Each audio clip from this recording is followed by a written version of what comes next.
अस्सलाम वालेकुम प्यारे दोस्तों, मेरे प्यारे दोस्तों, सबसे पहले तो मैं आपकी तारीफ़ करना चाहूँगा कि आप अज़ीम हो, कि आप सारे चैनल्स छोड़ के मेरा चैनल देखते हो और मुझे पूरी उम्मीद है आप जो है मेरे चैनल को सब्सक्राइब और लाइक ज़रूर करोगे।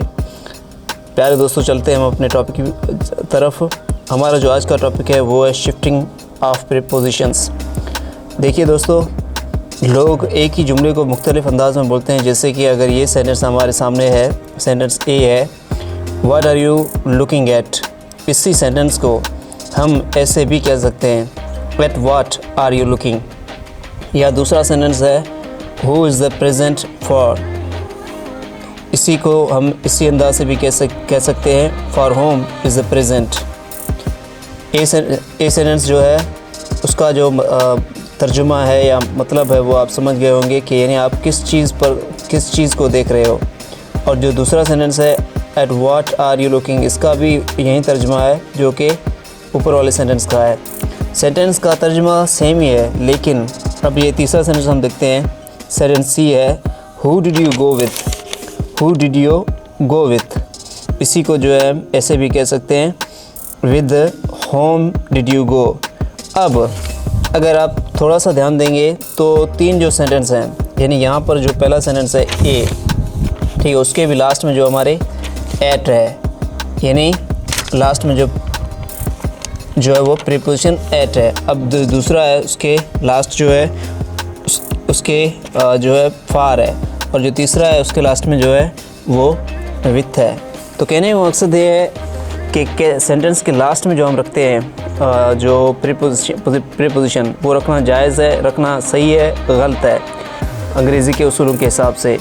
तो दोस्तों, आप फॉर्मल लैंग्वेज में, यानी जो लैंग्वेज लिखने में लिखने के उसूल हैं, जो लैंग्वेज के जो फॉर्मल लैंग्वेज है, आप उसमें कोशिश करें ऐसा जुमला इस्तेमाल ना करें जिसमें जो लास्ट में विथ या ये जो भी प्रीपोजिशन है वो लास्ट में आता है।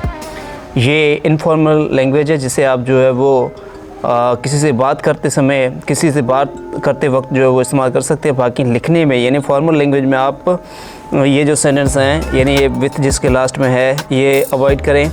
ये जो है, यानी जिसके लास्ट में विथ या ये प्रीपोजिशन लास्ट में जिसके ना हो, उसे आप यूज़ करें। यानी कोशिश करें जिनके भी ऐसा जुमला जो है फॉर्मल लैंग्वेज में आप इस्तेमाल ना करें जिसमें लास्ट में प्रीपोजिशन आता है।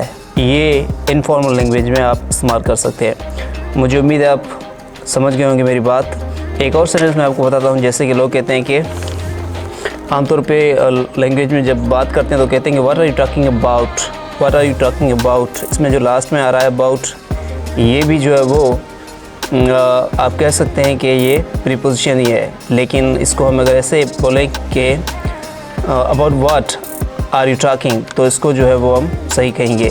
यानी अगर इस सारे जुमले को, सारे वीडियो को अगर एक जुमले में कहूँ तो वो ये है कि आप ऐसे जुमले को जो है फॉर्मल लैंग्वेज में ना लिखें जिसके लास्ट में एट आता है, ठीक है, यानी प्रीपोजिशन आता है। लास्ट में अगर आप प्रीपोजिशन रखते हैं तो वो इनफॉर्मल लैंग्वेज है जो आप बात करते वक्त इस्तेमाल कर सकते हैं, लेकिन रिटर्न में जो आप नहीं इस्तेमाल कर सकते। उम्मीद है आपको मेरी ये टॉपिक समझ में आया होगा। अगर फिर भी आपको कोई डाउट है तो आप जो है वो मुझे कमेंट बॉक्स में कमेंट कर सकते हैं, और आप कमेंट में मुझे ये भी बता सकते हैं कि मैं नेक्स्ट वीडियो किस टॉपिक पे बनाऊँ। अपना ख्याल रखिएगा और मेरे चैनल को लाजमी सब्सक्राइब कीजिए। अल्लाह हाफ़िज़।